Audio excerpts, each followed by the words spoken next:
अभी हो सकता हो अगले 30 दिन के अंदर आप आज जान लगाने की सोचो और आपके मन में आ ही रहा हो इम्पॉसिबल, ये साल भी गया, इम्पॉसिबल। 3-4 दिन आप बैठ के सुबह से शाम पढ़ाई करो जबरदस्त, 12 घंटे, 14 घंटे, 15 घंटे, 16 घंटे घिसना पड़ेगा। 4 दिन के अंदर देखो आपको बिलीव आएगा अपने अंदर कि magic is going to happen.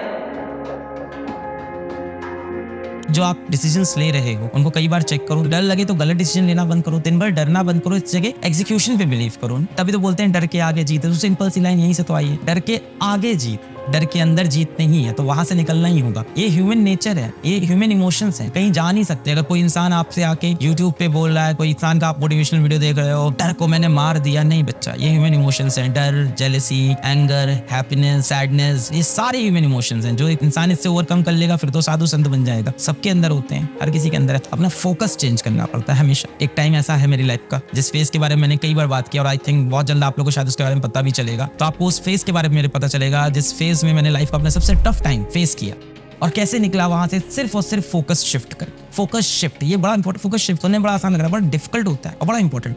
कोई चीज खराब चल रही है या तो उसमें घुसे रहो या तो फोकस शिफ्ट करो। अब इधर क्या होता है, इधर चीज कचरा हो, जैसे आपकी प्रिपरेशन, कई बच्चों की प्रिपरेशन कचरे लेवल पे, उसको छूने का मन नहीं करता है। सोल्यूशन क्या है, घिसना पड़ेगा। इलाहाबाद पहुंचा, टेम्पो पकड़ के कोचिंग जाता था पढ़ाने। स्प्लेंडर प्लस मेरे कोचिंग के मालिक ने मुझको दे रखी थी, जो मेरे पार्टनर थे, मेंटोर के लोग, उन्होंने अपनी स्प्लेंडर प्लस दे रखी थी। स्टार्ट नहीं होती थी, भाई धक्का मार रहा हूँ, धक्का मार कर कोचिंग जा रहा हूँ। ऐसा भी समय आया कि यार 50 रुपए जेब में नहीं है कि पेट्रोल कहाँ से डलाऊं, घर वालों से मांग नहीं सकता। थी सिचुएशंस, लड़े उससे, गए कोचिंग। उस दिन कोचिंग किसी को पता नहीं चलने दिया कि हम पैदल चल के आए, वहां पे जाके उसी एनर्जी से, उसी तैयारी से पढ़ाया। तो कचरा होती है चीजें और कचरे को हटाने में समय लगता है, पेशेंस लगता है। पेशेंस चाहिए होगा। खेलेंगे जी जान से, हार थोड़ी ना मान जाएंगे। खेलेंगे जी जान से, हार थोड़ी ना मार जाएंगे। अपनी सेल्फ रिस्पेक्ट बचाएंगे यार। फोकस शिफ्ट करनी पड़ेगी अपनी। फोकस गलत जगह पे, अपनी फोकस है कि यार चीजें बहुत खराब है, अपनी फोकस होना चाहिए आज क्या डिसीजन लें, जैसे ये चीज 1% इंप्रूव हो जाए, कल 1% और होगी, परसों 1% और हो। अब देखो ये 1% बढ़ता है, आज वो 1% पे है, उसका 1% कितना हुआ 0.1, कल वो 2%, उसका 1% 0.2, कल को वो 10% हो जाएगी, उसका 1% 1% हो गया। जब वो 50% पे पहुंच गया, उसका 1% 5%। तो इंप्रूवमेंट आपका ना ऐसे एक्सपोनेंशियली उठ रहा होगा। आपको भी पता है, हमको भी, दिल में हम सबको पता है। बस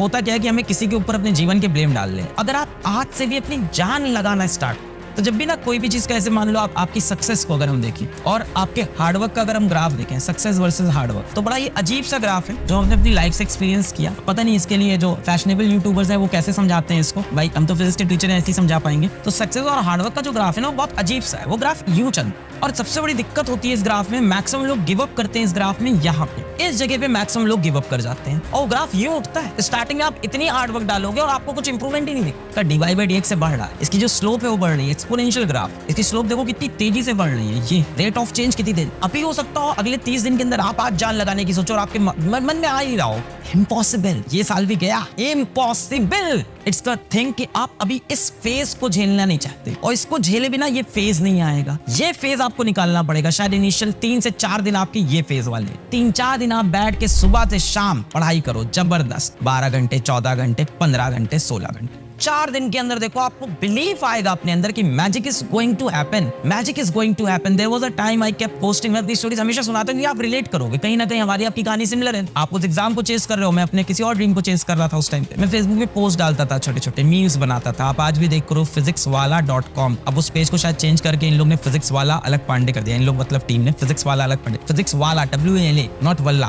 फिजिक्स वाला WALA.com। वहाँ मीम्स डालता था, कुछ भी छोटे छोटे मीम्स डाल दिए। ब्लैक बॉडी समझाने की कोशिश कर रहा हूँ, मॉर्फियस की फोटो डाल दी, किसी एक है मतलब मैट्रिक्स मूवी, वहां से छोटी चीजें करता रहता था। इस तरह की अलग अलग मीम्स ट्राई कर रहा था। कुछ नहीं चल रहा था, कोई मीम नहीं हिट हो रहा था, कुछ नहीं बात बन रही थी और रोज डाल रहा था। एक दिन एक मीम हिट हो गया, एक दिन एक मीम पे 200 के ऊपर कमेंट आ गए। बैक देन इन 2015 और 16, 2015-16 किसी एक फेसबुक पेज पे मेरे जैसे इंसान के 200 कमेंट और सब आंसर्स बता रहे थे क्वेश्चन। वो दैट वाज द पोस्ट, मेरे को आज भी याद है, सेव मिस्टर फिजिक्स वाला। उसमें फिजिक्स वाला बिल्डिंग की छत से कूदता है, उसके हाथ में एक टैब होता है सैमसंग का, क्योंकि मेरे पास एक टैब था जिससे मैं पढ़ाता था बच्चों को। तो होता है कि उसके हाथ में टैब हो, कैसे बच्चे नीचे कांटे हैं, तो अपने टैब को इधर फेंकेगा, सेंटर ऑफ मास का concept, conservation of momentum, tab को इधर फेंकेगा, खुद इधर चला जाएगा। इसी वर्मा का सवाल है, उनकी किताब का सवाल था, उसको मैंने ऐसा फॉर्म किया, वो मीम हिट हो गया। क्या वो मीम 2015-16 में हिट हुआ तो क्या मैं हिट हो गया? नहीं, उसके बाद फिर एक स्ट्रगल था। तो कहीं ना कहीं आपको वो दिख जाता है कि yes, magic is going to happen if you keep on putting hard work. ये तो मैं यूट्यूब जर्नी की बात भी नहीं किया, आज आपको एक फेसबुक पेज की मैंने कहानी सुना दी। उसके बाद सारे पोस्ट शिट हुए नहीं, फिर फ्लॉप हो गए। उसके बाद के पोस्ट फिर फ्लॉप होने लगे। फिर मैं लेके आया सेव मिस्टर फिजिक्स वाला पार्ट 2,